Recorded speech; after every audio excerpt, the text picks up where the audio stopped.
पहाड़ों के नीचे उतरते हुए रास्ते में अजीब खामोशी थी। दरख्तों के पीछे से कभी कभी बादलों की चमक झांकती और हवा में किसी उन कही कहानी की सरगोशी महसूस होती। करीम के साथ दो सिपाही थे, हमजा और यूसुफ। हमजा जवान, निडर और तेज मिजाज, यूसुफ नर्म दिल मगर वफादार। रास्ते में यूसुफ ने कहा, करीम भाई, आपको डर नहीं लगता अगर वो निकाब पोश वाकई दुश्मन निकला तो? करीम ने मुस्कुराकर कहा, डरता वो है जो झूठ पर जी रहा हो। सच वाला सिर्फ अल्लाह से डरता है, क्योंकि वही इंसाफ करने वाला है। 3 दिन के सफर के बाद वो एक वीरान किले के करीब पहुंचे। दीवारें टूटी हुई, दरवाजे पर जंगल की बीलें चढ़ी थीं, मगर फिजा में एक अजीब सी ताकत महसूस हो रही थी, जैसे कोई उनका इंतजार कर रहा हो। करीम ने तलवार को मजबूती से पकड़ा और आहिस्ता आहिस्ता किले के अंदर कदम रखा।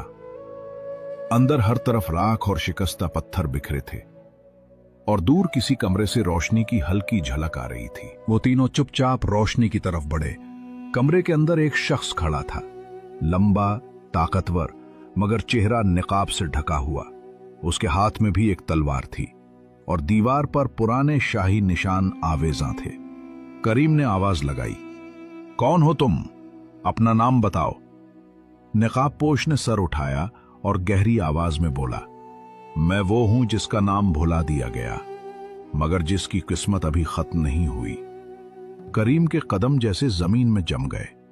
दिल ने कहा, यही वो है, यही शहजादा है। मगर इससे पहले कि वो कुछ बोलता, निकाबपोश ने हमला कर दिया। तलवारों की ठिनकार, हवा में उड़ती खाक और खामोश किला अचानक मैदान जंग बन गया।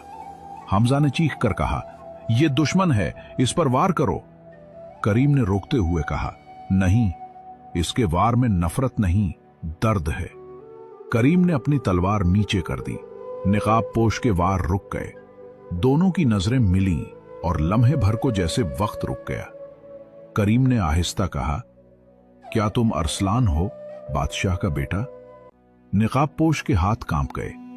चंद लम्हों की खामोशी के बाद उसने निकाब उतार दिया और चेहरे से खून टपकने लगा, मगर आंखों में वही शाही चमक थी जो हर शख्स पहचान सकता था।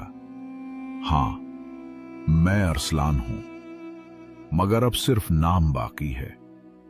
बादशाहत ने मुझसे सब कुछ छीन लिया। करीम ने हैरान होकर पूछा, ये क्या कह रहे हो शहजादे? बादशाह तो अब तक तुम्हें ढूंढ रहा है। अरसलान तलखी से हंस पड़ा, अगर वो मुझे चाहता तो मैं